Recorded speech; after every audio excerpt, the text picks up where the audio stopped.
established the house in Sydney that Barbara did stay in, and that is now known as Mayor House. And Barbara said, do whatever you like with this house. It'll never, my presence will never depart from it. It'll always be there. And also, it was the Baron's money that paid for this Avatar's abode. In Queensland. In Queensland. So the Baron, I have a soft spot for the Baron. I mean, it was through him that I came to Barbara, in a sense. Yes, that's right. And the car was also inherited by Francis, and Francis, who didn't drive, handed it over to me. So I had the Baron's car in which I drove Mayor Barbara in 1956 and 1958. So I have a soft spot for the Baron. It was wonderful, really, what he did, and it's a nice thought that it's his money that is connected with Mayor Barbara, the movement in Australia. Yeah, it's good. Don't you agree, George? Yeah, that was the car in the movie, in the film? In the photo right behind, right beside. Yeah. What sort of car was it? It was an English car.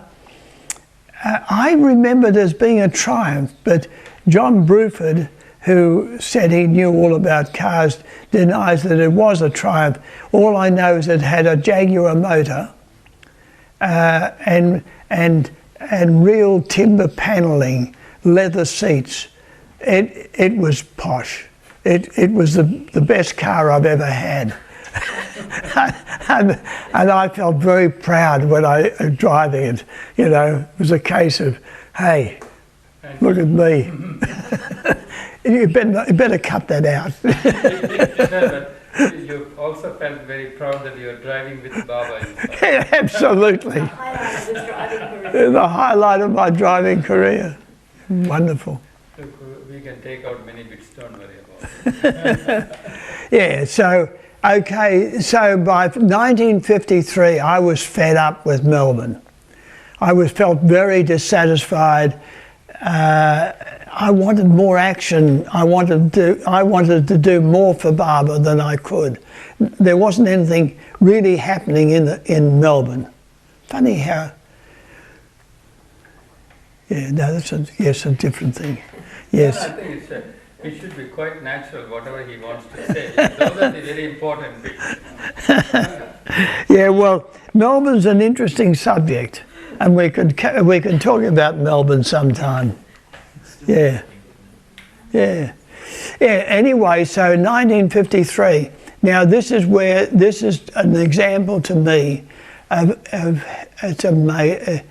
how it's only in retrospect that it's only when you look back and you realise, isn't that incredible, how Barbara organised one's life, how things happened that meant that you had contact with Barbara, or that you heard about Barbara, that you had continuing contact about him, whatever it was, and that was the case in 1953.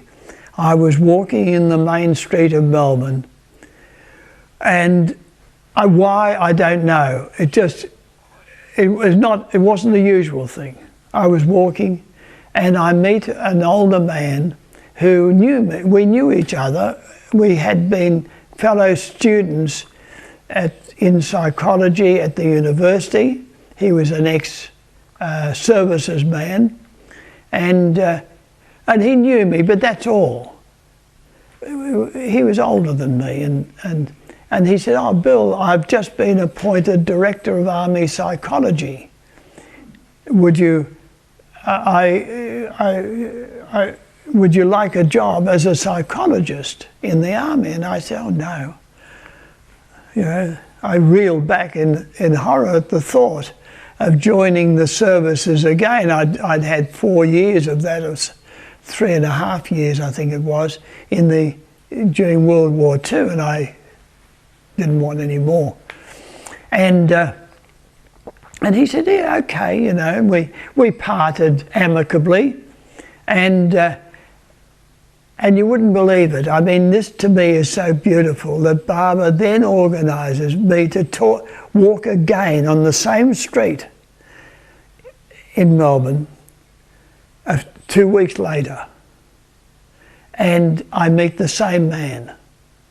And this time Barbara puts it into my head.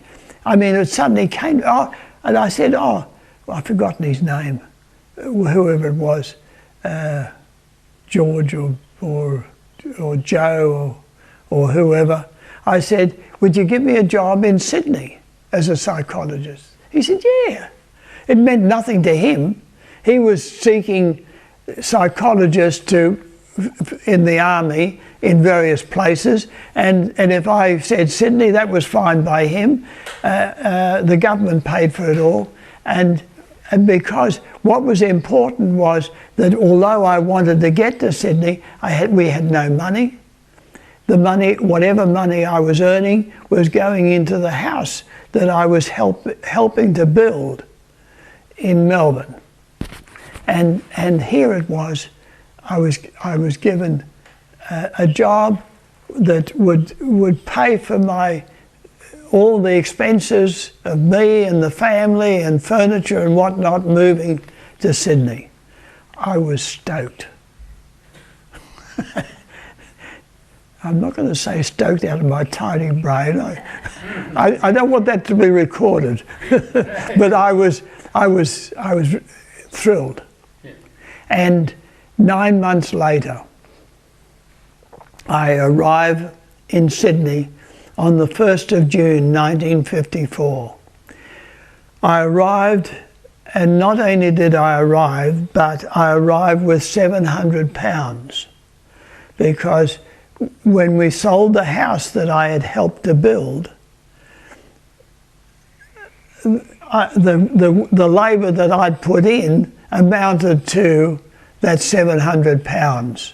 But when I paid off the building society, there was that sum left over, which was equivalent to my labour.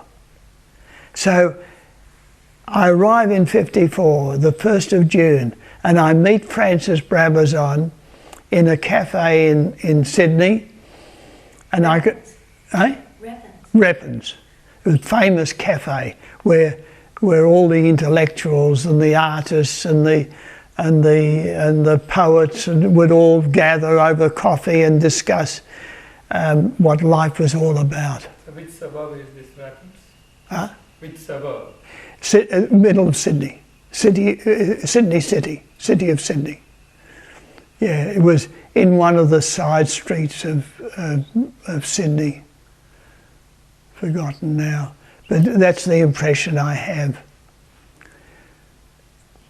It was a well-known one of certain bohemian circles, you could say, bohemian. And so I've arranged to meet Francis, and I come in, and Francis spots me, and he comes over and hands me a piece of paper. And that piece of paper said, males over the age of 16 who wish to be with me in the month of September can come and do so. Maya Baba. And of course you could imagine my feelings. I can't describe it. All I know is that the very thought that I would be able to see Maya Baba, to meet him, was such that I would have swum the ocean to get there. I was absolutely determined. So of course I rang the director, whom I knew, of army psychology. I said I want to apply for 6 weeks leave. And he sort of said, yeah, I'm going to India. Oh, He mutters in the phone, and he said, all right, we'll see. And so a few days later he rings me and says, sorry, the application is refused, because the army was concerned about an army officer, which I was, going to India when India was close to Russia. There was some bit of a relationship. And of course I got excited and I started to yell into the phone, and I said, but I had enough sense to say, I'm going to see my spiritual master, Meher Baba. And I can remember him saying, yeah, okay, Bill, all right, keep your shirt on, because I was yelling. I was so determined to go. So then he went to the chief of staff. He went to the top, and they gave me special permission. Obviously, they said, oh, he's a nut. I mean, what the heck? We've got him. It's a contract for 5 years, so we can't get out of it. So let him go. I don't know what they thought, but to me, I believe that it was Meher Baba's name that turned the key. In other words, it was another example to me of the fact that take his name and leave the result to him. And it will be in accordance with what is best for one. And so that's how I came to meet Meher Baba in 1954. Thank you. September. That's it.